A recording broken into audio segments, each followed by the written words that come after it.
edge,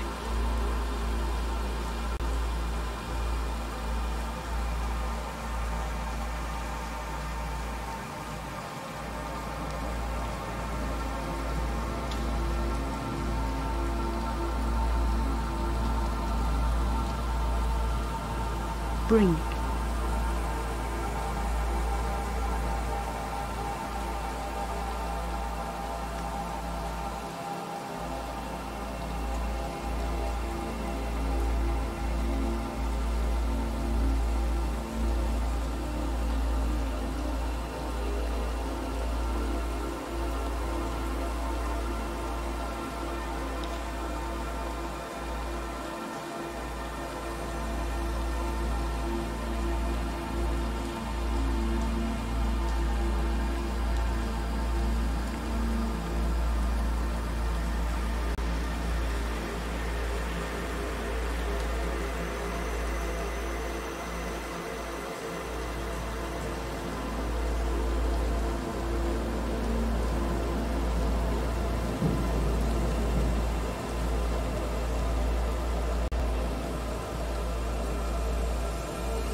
Mm-hmm.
Sorry to interrupt, but it's a stream takeover. If you like to show a little support for the podcast, head over to buymeacoffee.com/ysbooks. You can make a small one-time donation there. The Ninja Foodi 9-in-1 pressure cooker and air fryer is a versatile and convenient appliance that can help you create delicious meals in less time and with less mess. Whether you want to pressure cook, air fry, bake, broil, or more, the Ninja Foodi can do it all with just one pot. It's ideal for writers, authors, and readers who want to enjoy more time with their books and less time in the kitchen. You can cook from frozen to crispy, make one-pot wonders, and even make your own yogurt with the Ninja Foodi. It also has a large capacity, a non-stick pot, and a stainless steel finish that makes it easy to clean and durable. Plus, it comes with a nesting broil rack, a reversible rack, and a recipe book to inspire you. The Ninja Foodi 9-in-1 pressure cooker and air fryer is the ultimate multi-cooker that can transform your cooking experience. Order yours today and discover how it can make your life easier and tastier. For more information, use the affiliate link in chat.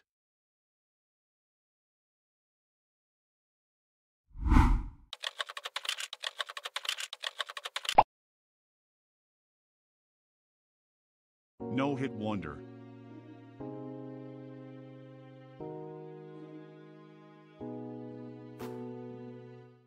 Quentin Taylor, better known as Q, was musically inclined for as long as he could remember. It was common for him to happily sing at every family gathering or write songs to impress his local female groupies. The girls loved his sensual lyrics and his sultry voice. But the days of singing without pay were over. It was make or break time. His hobby wasn't supporting him, and as a man, he knew it was time to earn a living. There were no two ways about it. Either his talent needed to pay his bills or he would have to leave it behind. While Q struggled to turn his hobby into a career, just on the other side of town, Soft and Smooth, run by Ricky Carter, a former R&B legend, was making moves of his own. People loved Ricky's old songs, but they weren't pulling in the royalties like they used to. That's why he started Soft and Smooth in the first place, but the music business was changing. The only way to stay afloat was to find new talent. When Q heard the word on the streets that Soft and Smooth was giving out record deals, it was only natural he dropped everything and rushed over. Of course, he knew who Ricky was. He was a big fan, but he'd never met him personally. He wondered if the legendary superstar would even meet him or possibly sign him to a deal, but this was an opportunity he couldn't let slip away. Hello, Mr. Carter. I hope I've come at a good time, but I heard you were looking for new talent and I didn't want to miss out. Rapper or singer? Singer, sir. R&B and neo-soul mostly, but I can sing anything. Let's hear what you got. Q cleared his throat, and the songbird let out a beautiful tune. After the song ended, Q nervously waited for a response, but given Ricky's expression, Q had nothing to worry about. Are you under contract with any other label? No, sir. Well, I don't like giving deals on the spot, but your talent is undeniable. Mr. Carter, please tell me you're about to hand me a contract. How can I not? I see a fortune in our future. Ricky hastily grabbed a pre-made contract and handed it to Q. Don't take too long returning the contract. Time waits for no man. After signing the contract, Q was on the road within a few weeks, singing his heart out every night, but something immediately felt wrong. At the end of each show, Q didn't receive what he'd been promised. Instead, it was one excuse after another. Q tonight was great, but there's a slight issue. The turnout wasn't great. Probably because you're a new artist, but I'll get you on the back end. Are we cool? I understand what you're saying, but my rent is due back home. Don't worry about that. I'll take care of everything. Just write down your landlord's address. Things felt sketchy, but Q hadn't lost faith. His recording session was coming up, and with the release of a new album, he was sure the money would come pouring in. Yet, ignoring red flags never served anyone well. The recording session was postponed due to one reason or another. And when Q returned home, he found an eviction notice taped to his door. It was hard to deny what was going on. Ricky was stealing his money, but what could he do? He certainly didn't have enough money to drag Ricky into court. Plus, his evidence was thin. How could he prove more money was collected at the door? And as far as the album release was concerned, Ricky still had 2 years to fulfill that promise. It was hard for Q to watch the legendary star fall from grace, but he wanted his money. With few options left, Q decided to stay at the label and hope for the best. However, after another unpaid show, Q found Ricky hemmed up in a corner. The guy yelling at him looked like a gangster. If it had been a few months ago, Q wouldn't have hesitated to come to Ricky's defense, but the man didn't deserve help. He wanted his own piece of skin. So, he did nothing. As the confrontation came to a natural end, the gangster turned to Q and introduced himself. Hey Q, your set was great tonight. I'm Jesse Slim. Q didn't know whether to run or shake the man's hand. Thanks for catching the show, but is everything alright back here? He's nothing I can't handle. All he needs to do is settle the debt. The revelation hit Q like a ton of bricks. The situation was worse than he thought. Ricky owed money all over town, and where he fell on that list was a mystery. Q returned to Soft and Smooth first thing in the morning. If all else failed, getting his recording session rescheduled was his only hope. He found Ricky sitting in his plush leather chair as if he didn't have a care in the world. The sight of him turned Q's stomach. Have you rescheduled my recording session? I'm working on it. Who was that guy from last night? Didn't he introduce himself? But never mind him. He's none of your concern. Q wanted to press him more, but decided it wasn't wise to poke his thief. He had bigger fish to fry. His eviction was in less than 10 days. Plus, he needed time to cool off. Ricky's nonchalant attitude had hit his last nerve. As Q was leaving the office, he passed Jesse in the hall. He looked down, trying not to make eye contact, but Jesse whispered. Wait for me outside. It felt like Jesse had something important to say, so Q did as he was told.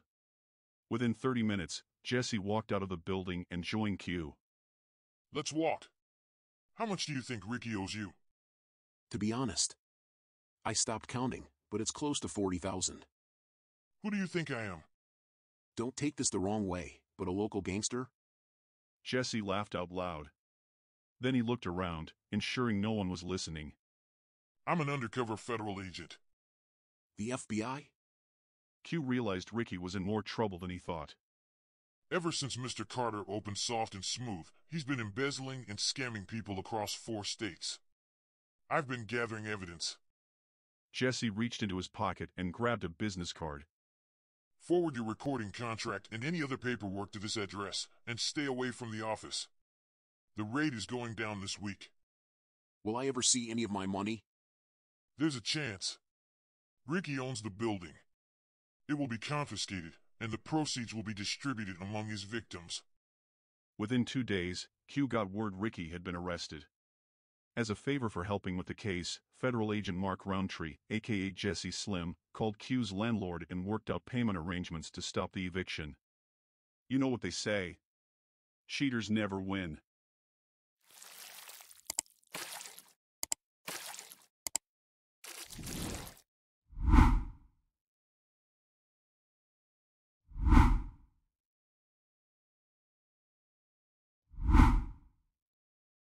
Good news!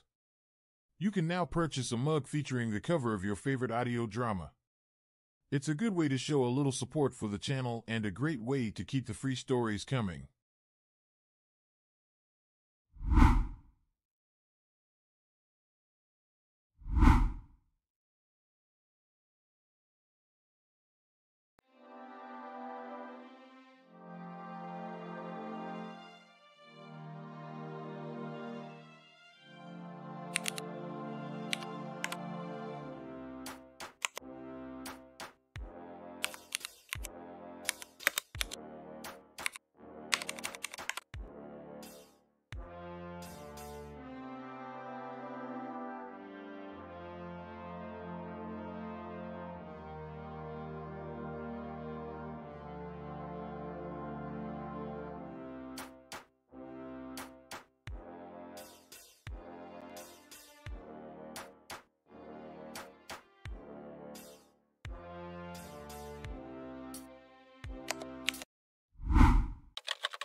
Unwilling Welcome to conspirator. the stream.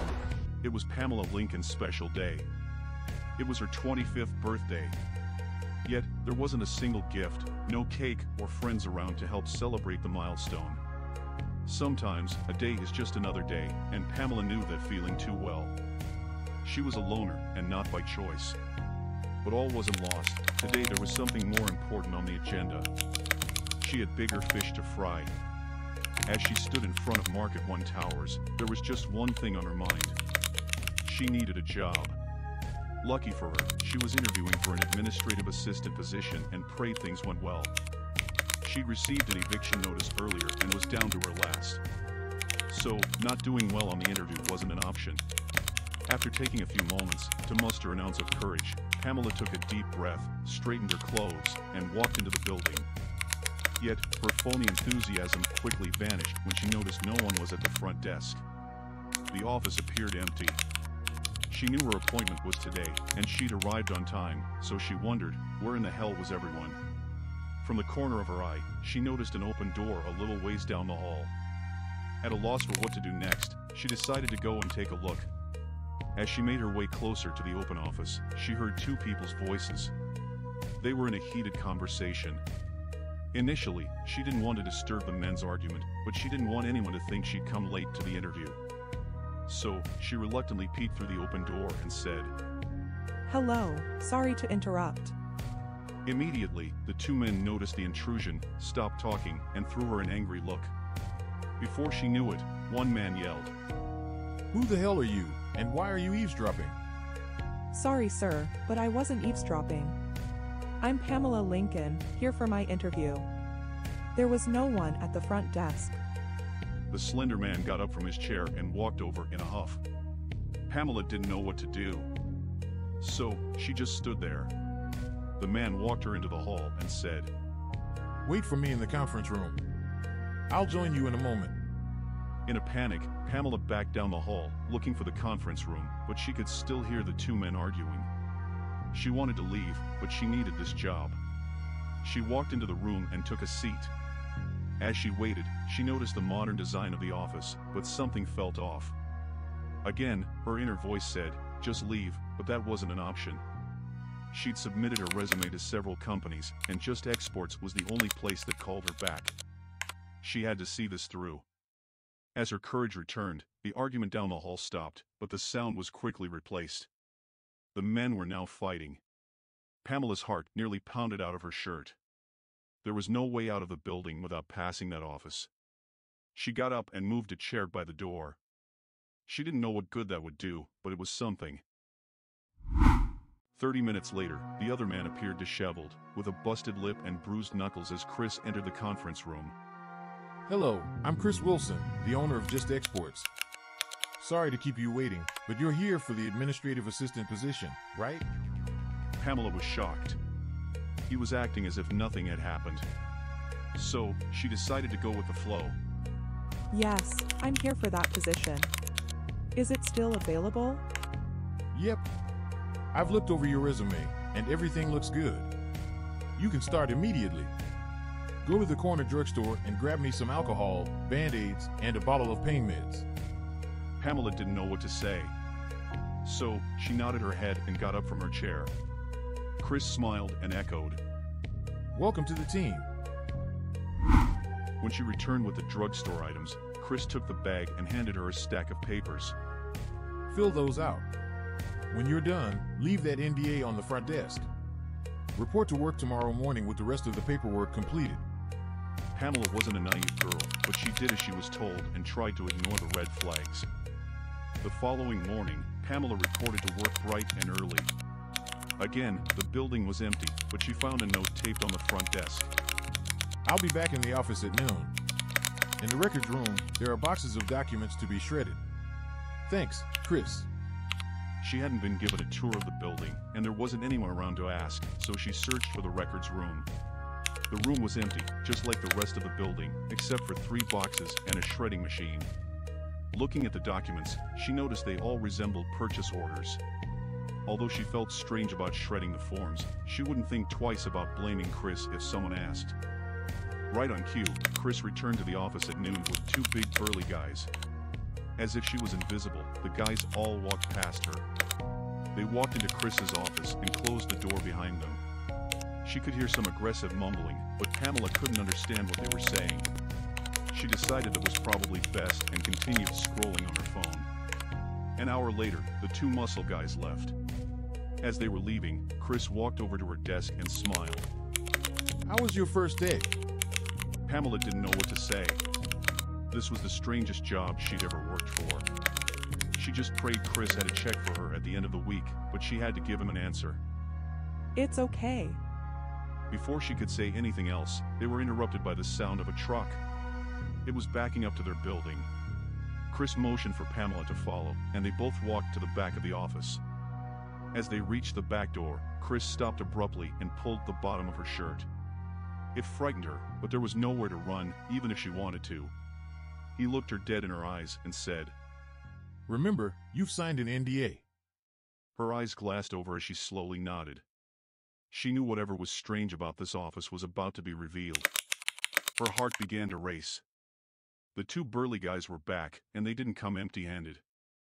As they opened the back of the truck, Pamela saw a truckload of guns, drugs, and other items that looked to be stolen. She tried to look away, but then it hit her. The company was a front for stolen goods. One of the guys yelled, Boss, it's all here. It's about 50,000 today. Suddenly, she wished she'd never walked into Just Exports. She needed an escape plan, just in case things went wrong. But for now, she decided to just do as she was told and keep her mouth closed. Before she knew it, 3 months had passed, and the stolen goods never stopped coming. On the bright side, Chris paid well. It was the only thing keeping her at the job. However, this day felt different. Instead of the two burly delivery guys, a woman was standing in the middle of the lobby. She was dressed to impress, in all designer clothes. Clearly, she wasn't delivering the goods today, but maybe she was the mastermind. You know, the brains behind the operation. Pamela always thought this production was bigger than Chris. But she couldn't let her imagination run away. Something big was going down, and she had to stay alert. The woman turned as Pamela entered the lobby. She smiled and introduced herself. Hello, I'm Ms. Kitty. Pamela smiled back as she tried not to laugh at the name. It sounded like a stripper's name, but the chit-chat was cut short. As Chris heard her voice, he ran out of his office with a nervous smile. He was also giddy. Now, Pamela knew she was onto something. This woman was important. Seconds later, she heard the familiar sound of the truck backing up to the building. They all walked to the back of the office. As the truck doors swung open, Pamela almost fainted. Instead of stolen goods, the truck was packed with people. Pamela's heart sank as the pleasant Miss Kitty transformed before her eyes. Get out of the truck. The ladies quickly formed a single line and exited the truck, while Pamela tried to hide her tears. In silence, the women waited for their turn to use the bathroom, while Kitty and Chris disappeared to his office. This was too much for Pamela to bear. She had to do something. When the coast was clear, Pamela swiftly asked one of the ladies where they'd come from. The woman stared directly into her eyes, but refused to answer. The pure terror on the woman's face turned Pamela's pity into anger. It was one thing to keep her mouth closed about guns and drugs, but not human beings. She had to put a stop to this. However, she had a big problem. If she went to the police, she might be arrested as a conspirator. She'd been working at the company for months. She couldn't claim ignorance of the company's suspicious dealings because no one in their right mind would believe her, but she knew there had to be a way to help the women. Right now, all she could do was run to the conference room and grab the coffee supplies. The least she could do was give them something warm to drink. As the women took the coffee, most slightly smiled as they sipped the warm drink, but the horror of what was next was still present. Chris appeared from nowhere. Immediately, Pamela feared she'd be scolded for giving the women coffee, but Chris didn't seem to care. Instead, he ordered the women to the floor and yelled, Y'all are spending the night here. Pamela knew something must have gone wrong, but this was her chance. If she was going to save these women, she had to act fast. Quickly, she screeched, I'll stay with them. If you keep this up, you'll be Employee of the Month. Pamela played along and replied with a smile. It wasn't long before Kitty and Chris left for the evening. Pamela knew it was time to spring into action.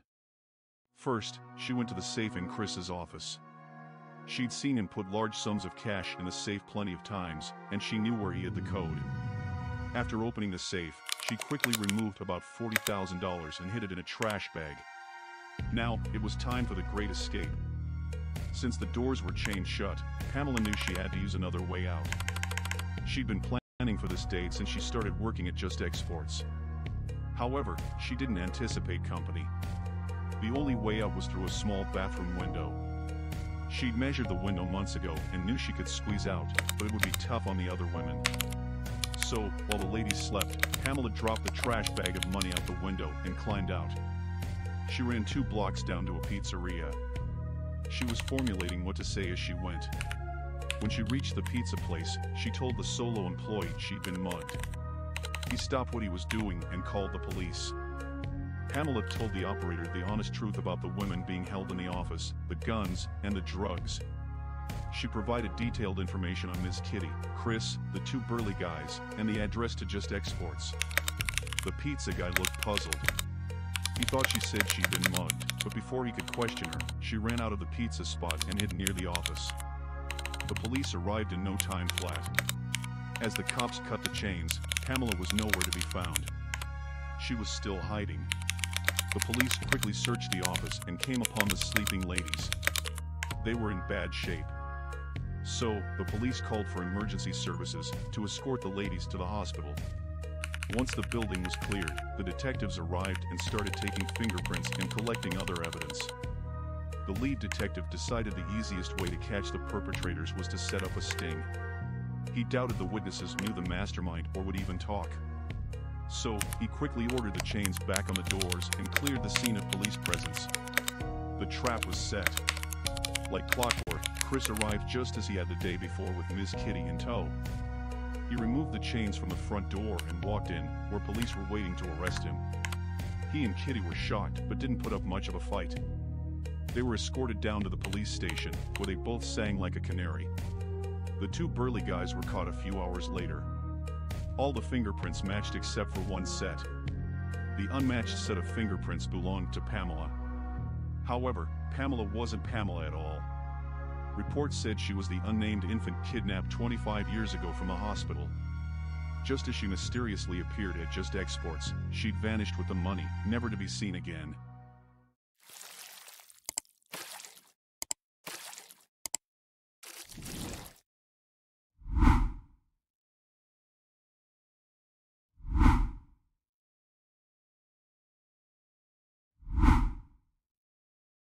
Good news!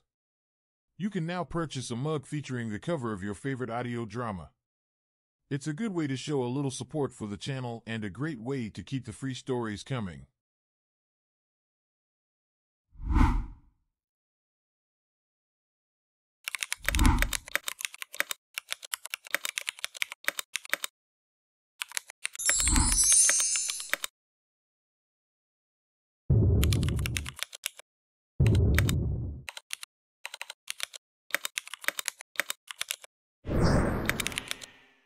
Secret access denied.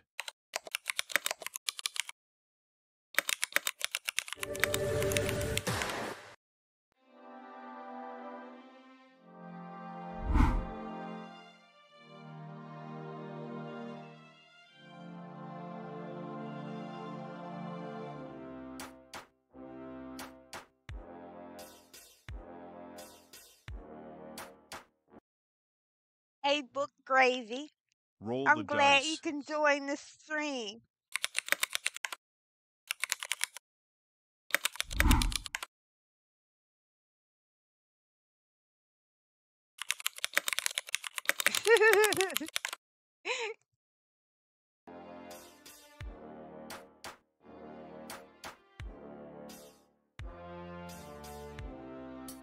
Roll the dice.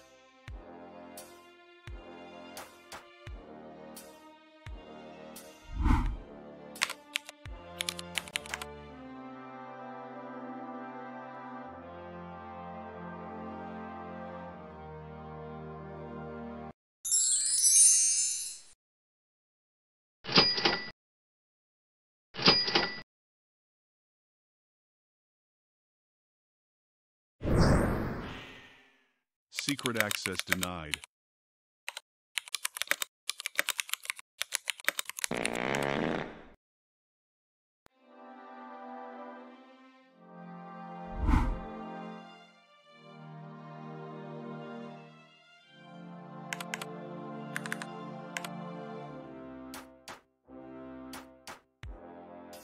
Like my sound effects. Roll the dice.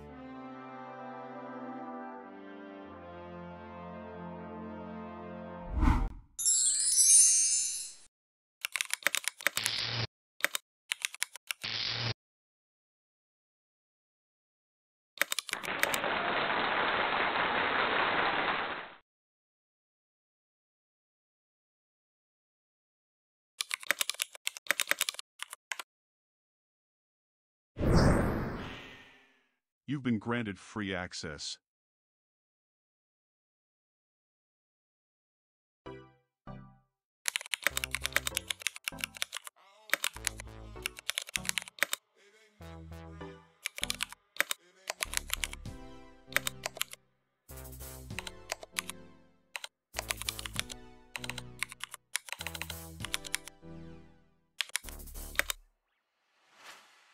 Stealing history.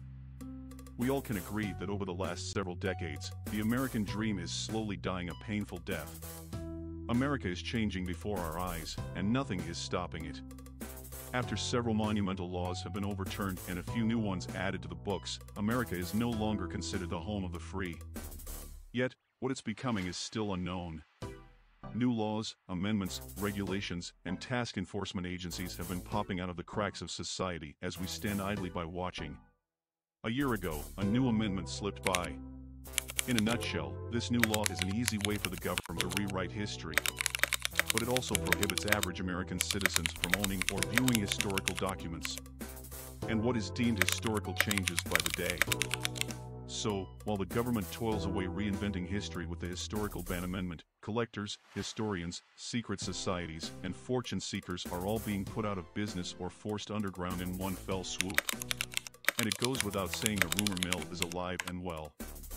Old secrets are now being dragged out of the shadows of history, as black markets for stolen documents and espionage activities grow busier by the day. But one big rumor shaking the grapevines for people in the know is the almighty Declaration of Independence.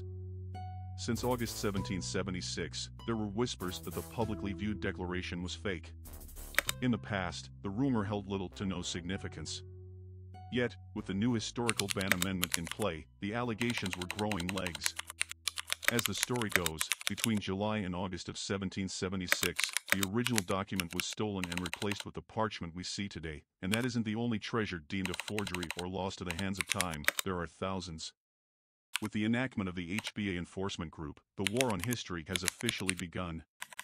Jude Burnett, a local high school history teacher by day, is also a rogue historian by night, willing to do anything necessary to preserve the past, including stealing it. He'd heard the story of the fake declaration but never thought it would involve him. Yet, a week ago, out of the blue, he received an anonymous text message with 2 images attached. Since the phone number didn't look familiar, he wanted to ignore the text. But curiosity killed the cat, and he opened the message. The first image claimed to be a scanned photo of the original Declaration of Independence, and the second was a picture of a secret letter between Thomas Jefferson and Benjamin Franklin. He'd seen photos like this before and knew they had to be fake. But it bothered him that the pictures were sent to his private phone. He'd already received 2 warning letters from the HBA about his research activities, and was told he risked going to jail if he continued. You see, Jude was in a tricky situation. He was considered to be an old guard. Not only did he collect historical documents, he also taught our youth. So, he quickly deleted the messages and tried to forget what they contained. Yet, in the back of his mind, he thought someone was trying to entrap him and had a good idea who. Jerome Craig. Director Jerome Craig was the new head of HBA and a man with a chip on his shoulder. For some reason, he had something to prove and latched onto people like Jude as if he were a dog with a bone. Yet, Jude refused to give Jerome the satisfaction of catching him red-handed. His career and freedom were at stake. Nevertheless, Jude drifted to sleep, dreaming of nothing more than solving a centuries-old rumor. The next day, Jude still had one question on his mind. What if the anonymous sender was right? And right on cue, the unidentified person reached out again, this time with a voice message. Hello, Mr. Burnett. My name is Alice. You don't know me, but I promise this is not a prank. We shouldn't talk over the phone. I will be at Denise's Cafe tomorrow at 6 p.m. It's a little coffee shop located in Philly. I'll have a pressed rose hanging out of my purse. Hope to see you then. Jude was taken aback. The voice on the message was a woman. He wondered how she came across the information and why was she contacting him. The voice message left him intrigued, and the hairs on the back of his neck weren't standing up, so he decided to attend the meetup. Philadelphia is only a stone's throw away from Delaware, and the worst he could imagine would be seeing Jerome waiting with the police, but Jude had a plan. Since he had the weekend off, he decided to camp near the location to spot any funny business. He ran to the kitchen and grabbed a few snacks. It was time for another overnighter in his van. Jude's van wasn't just any old vehicle. It was a tricked-out old Chevy he'd converted years ago. It was the perfect way to travel the country on the cheap and see history up close and personal, plus the van had all the comforts of home. With his snacks, a change of clothes, and the van, it was time to head to Philadelphia to meet the mysterious Alice. Ensuring the meeting location was in view, he parked a block away. The night went by quietly, and nothing looked out of place or fishy.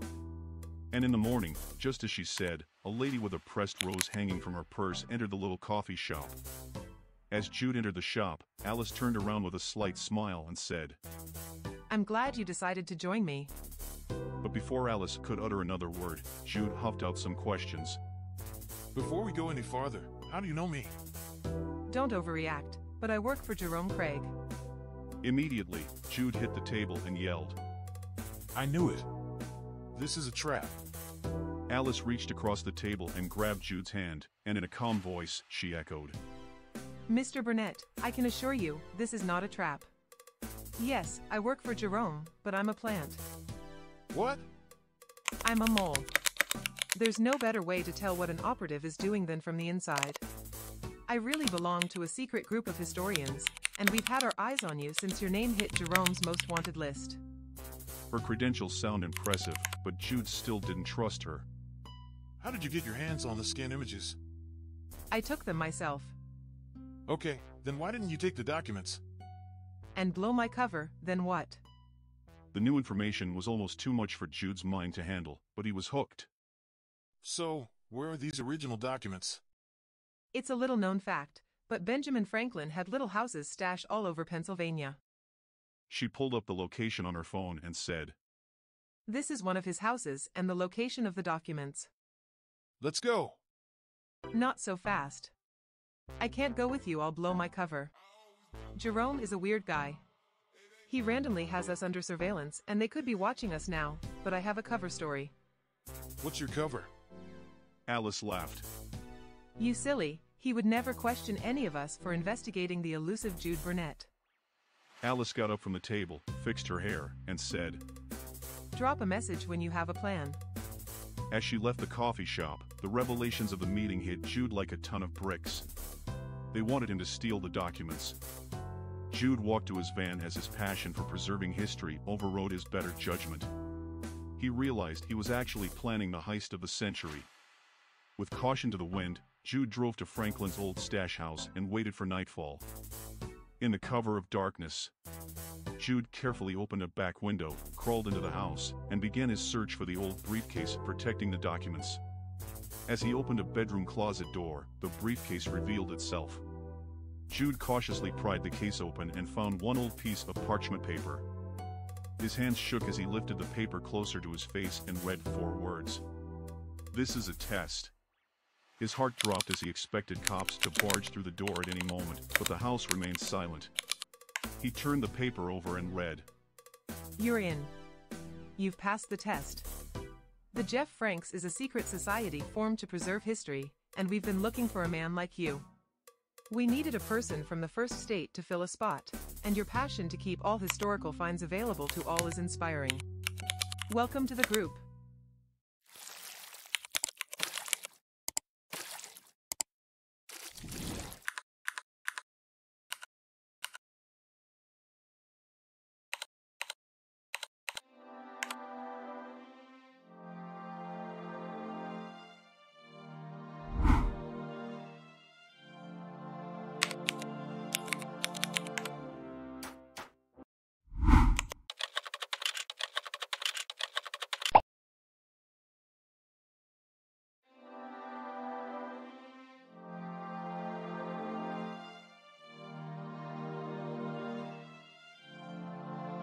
Season 1, Bloodline, Samson and Delilah. Sarah Rubin, the owner of a seedy nightclub, has secrets that could turn the world upside down. With one foot in the underbelly of Philadelphia and the other walking among the city's elites, an unforeseen event forces her out into the open. Season 2, Bloodline, Mail Order Bride. Looking for the perfect mate is hard enough, but what if you were the unhappily married mayor of Philadelphia? Mayor Bradford faces a career-ending scandal when he divorces his wife and chooses a new love from a popular website. It sounds strange that a mayor would take these steps, but it's even stranger when his new bride is an heir of the bloodline. Season 3, Black Angel. Meet the angel stuck between the living world, the afterlife, and the penalties of performing a taboo ritual. Adjusting to a new reality, with a blurred sense of justice and a determination to survive can only end one way.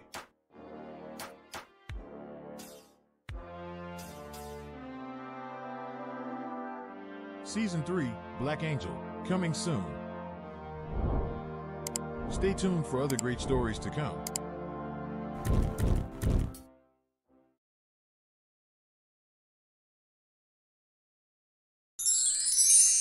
Enjoy amazing 360-degree sound with the Bose Portable Smart Speaker. It's the wireless speaker that works with Alexa and Google Assistant, allowing you to stream from any device with a Wi-Fi or Bluetooth connection. For more information, use the affiliate link in the show notes.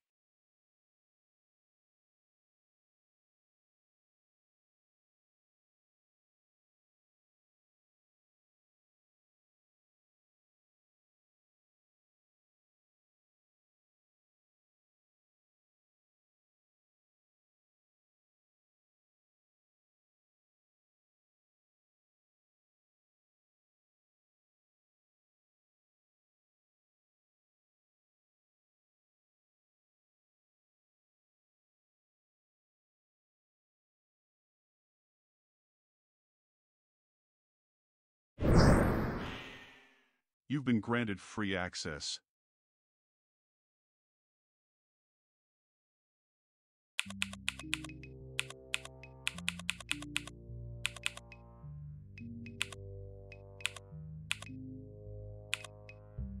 Chapter 1, April Showers. Over 20 years ago, the African skies went dark with ominous-filled rain clouds. There was no need to tell the people of Gambia what was coming. They knew very well the awful signs of an incoming torrential downpour.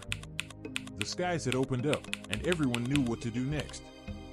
Within a blink of an eye, people ran for their lives. Farmers immediately dropped their tools in the field, outside vendors instinctually secured their produce, businesses firmly locked and boarded their doors, and everyone else quickly cleared the roads. It was typical for heavy precipitation to fall from the skies from June to September. So, there was nothing uncommon about rain during the rainy season. Yet, this particular storm seemed different from the start. Hakeem and Ada Ahmed, a young Gambian couple, lived at the edge of a small village next to a low-lying large gully. Over the years, the land seemed to sink more as the borders of the pit crept closer and closer to the house, and when it rained, the gully often flooded.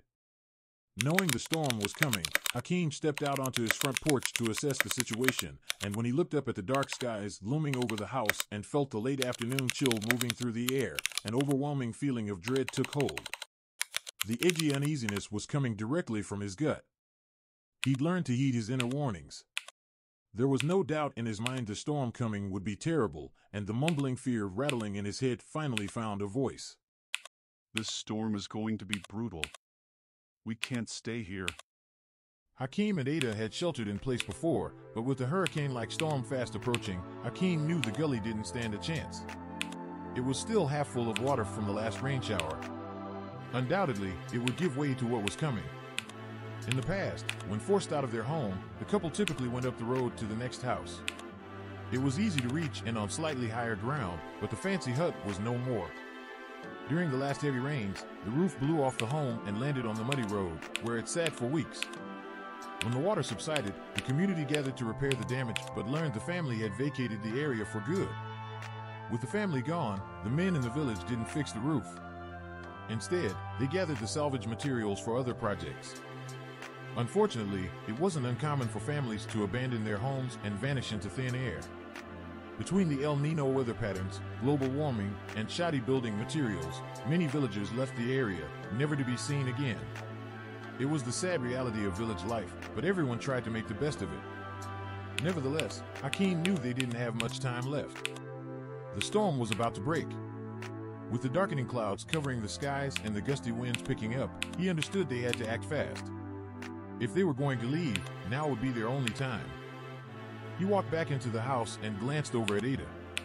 She immediately stared back and saw the terrified look in his eyes. She had a feeling what was coming next and looked away. He hesitated, knowing his wife's condition wasn't suitable to walk through a storm, but they didn't have a choice, and he knew it. In his mind, one thing was for sure. Their house wasn't safe. Hakeem knew he was in for an uphill battle. Getting his feisty wife out of the house wouldn't be easy, yet he had to do something. Honey, we should head to the Sonny's compound. The storm is coming in fast, and we can't stay here. Ada looked up at him with a snarky smirk, preparing to say anything to stay put. Hakeem watched her face grow defiant and readied himself for the pushback. You say that about every damn storm. We'll be okay. Remember what happened the last time? We left and couldn't get home for 3 days because of the roads, but the house was fine. I'm not up for that again. We can move everything to the second floor and stay put. Hakeem stiffened his upper lip and yelled. Are you crazy? Have you seen what's coming? What am I supposed to do if you go into labor? Ada was 9 months pregnant and due to pop at any moment. She knew her husband was just being rational, but the fear of a brutal walk on a muddy road to the Sonny's compound in her condition fell beyond her means. With a little more bass in her voice and more defiance, she huffed. So, you're more worried about me going into labor in this house, but not scared to death I'll deliver this baby on the muddy road? Make that make sense. Hakeem heard every word, and she did have a point, but from a look on his face, Ada knew nothing she'd said changed his mind. And to prove she hadn't won the quarrel, he snapped his fingers. He knew she hated that but did it anyway, hoping the anger-filled adrenaline rush would force her into action. Then he followed the snap with a bit of harsh sarcasm. Woman, do you want to drown in this house? Of course not. What kind of stupid question is that? They both knew this argument was about to take a wrong turn, and the look in Hakeem's eyes told Ada another fruitless rebuttal would do no good. So, instead of turning their bickering into a full-fledged battle, Ada slid off the sofa and wobbled to the bedroom to retrieve the bag she'd packed for the hospital. Hakeem tried to wait patiently, but his nerves were getting the better of him. Ada, what's taking you so long? We have to go. With a small duffel bag in hand and a little out of breath, Ada appeared and reluctantly yelled. Let's go.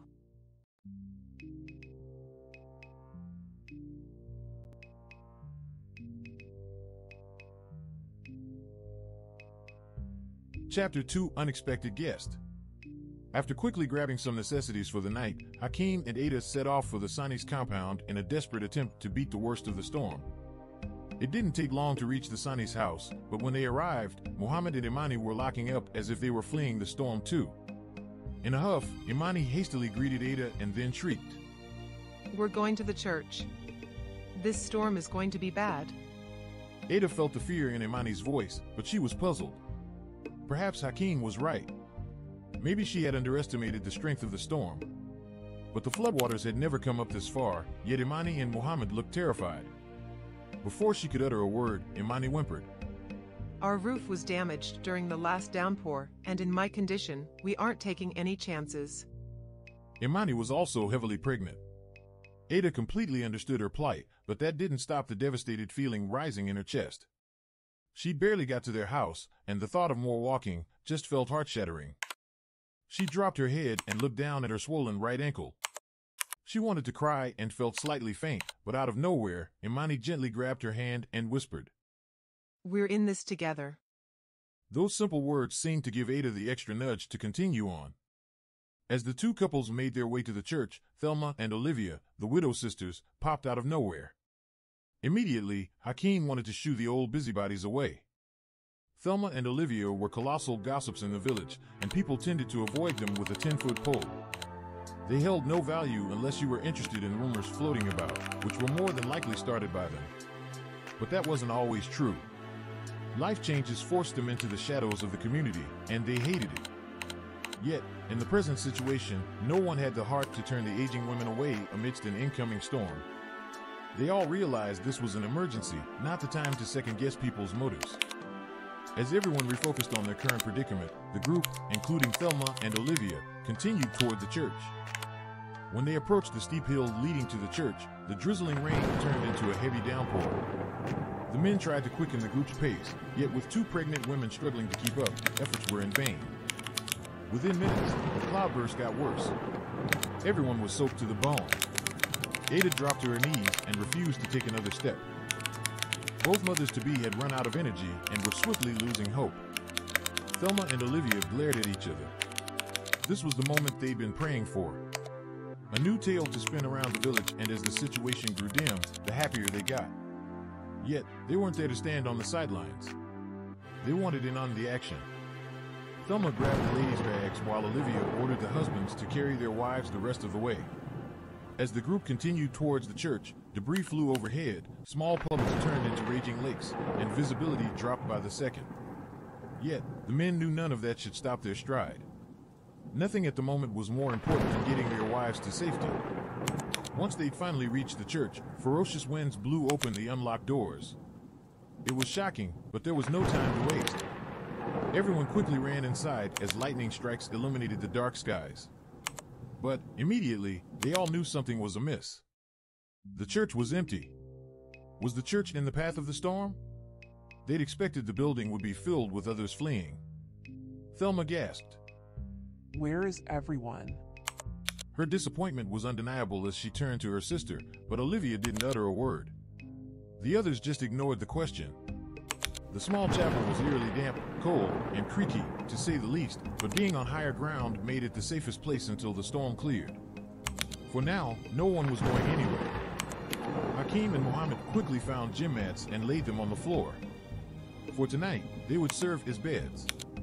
The gym cushions wouldn't be comfortable for anyone, especially the wives, but for now, it was the best they could do. Of course, Ada was the first one to speak up. She looked down at her mat and wailed. This is going to be a long night. Hakeem, don't just stand there. Help me down.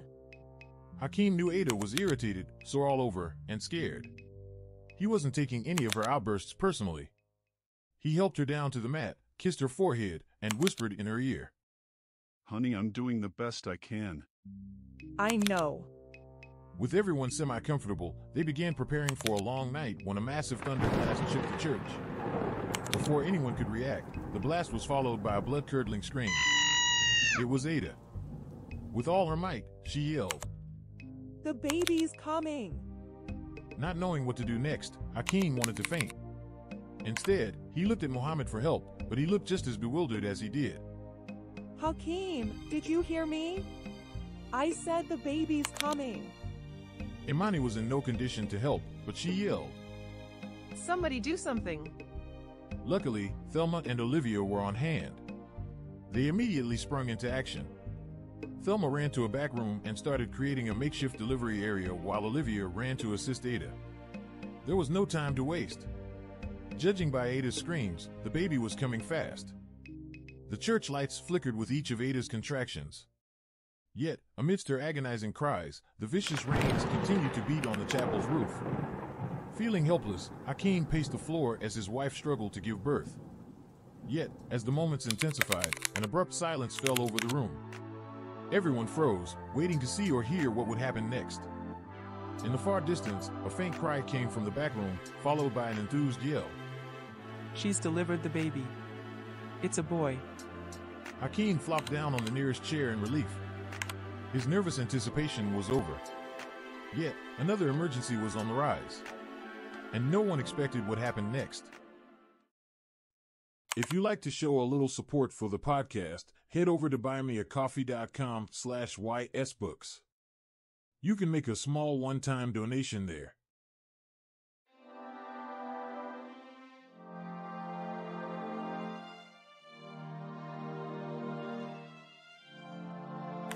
Season 1, Bloodline, Samson and Delilah.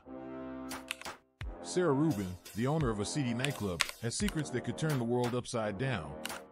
With one foot in the underbelly of Philadelphia and the other walking among the city's elites, an unforeseen event forces her out into the open. Season 2, Bloodline, Mail Order Bride. Looking for the perfect mate is hard enough, but what if you were the unhappily married mayor of Philadelphia? Mayor Bradford faces a career-ending scandal when he divorces his wife and chooses a new love from a popular website. It sounds strange that a mayor would take these steps, but it's even stranger when his new bride is an heir of the bloodline. Season 3, Black Angel.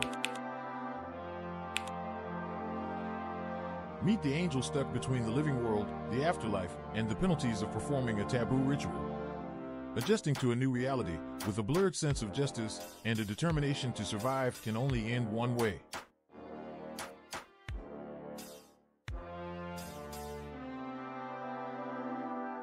Season 3, Black Angel, coming soon. Stay tuned for other great stories to come.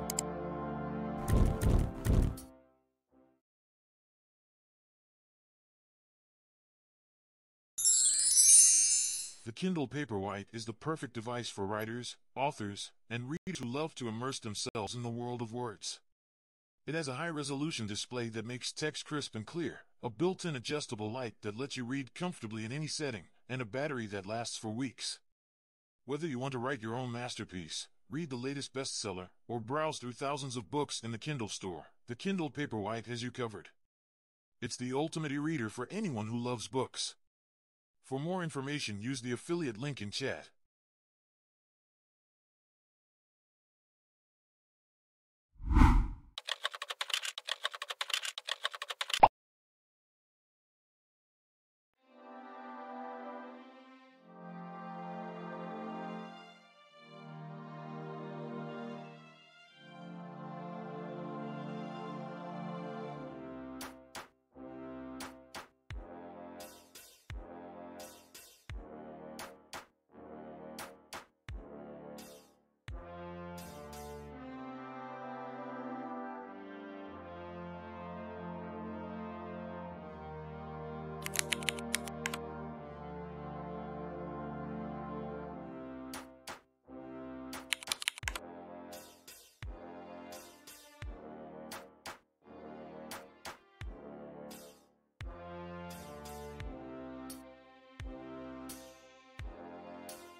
I got that one by myself.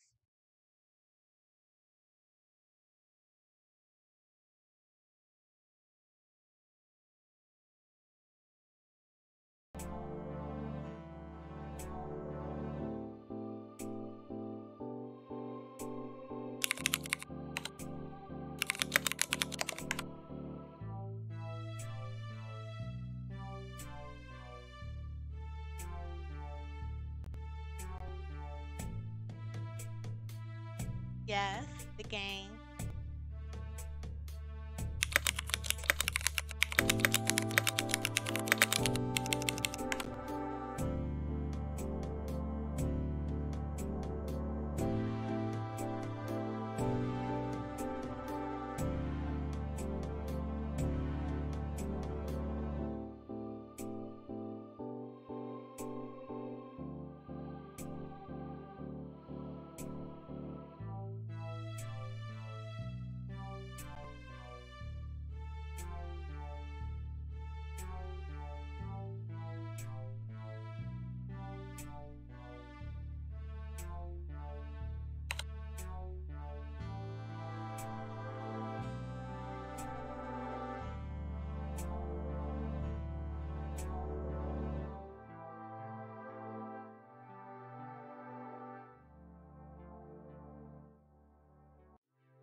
But the game is fun when you're playing by yourself.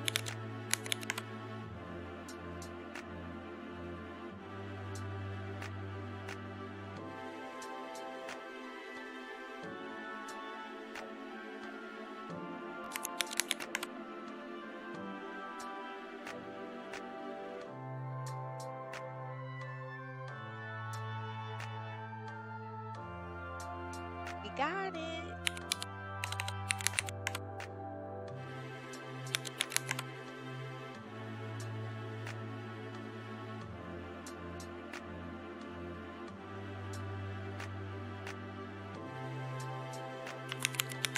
Four letters.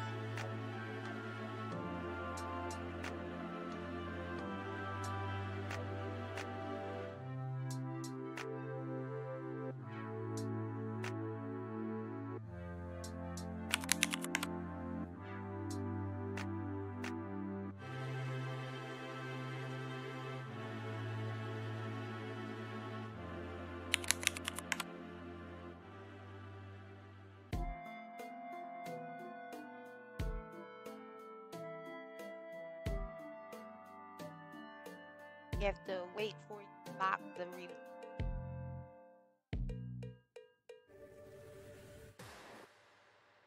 You put in the word now, not loud.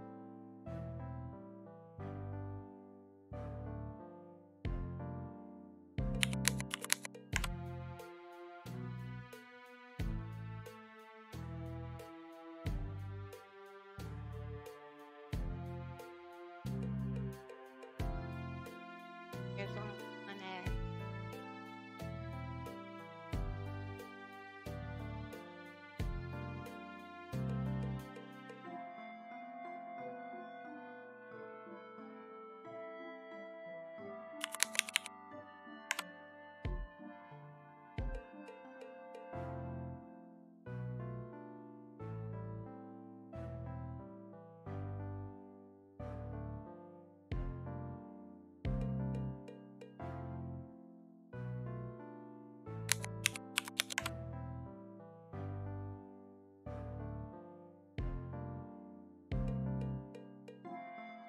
You need 1 point.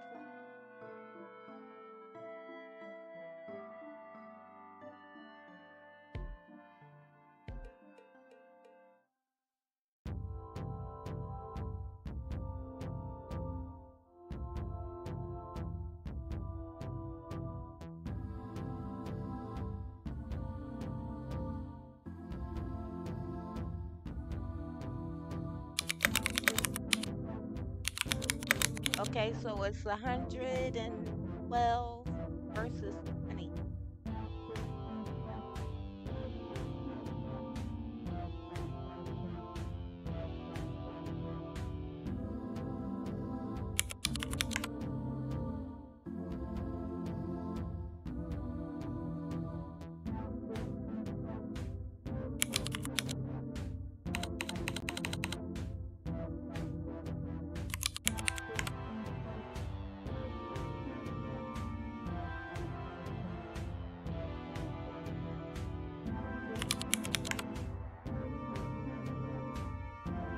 body already.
Barely made it that time.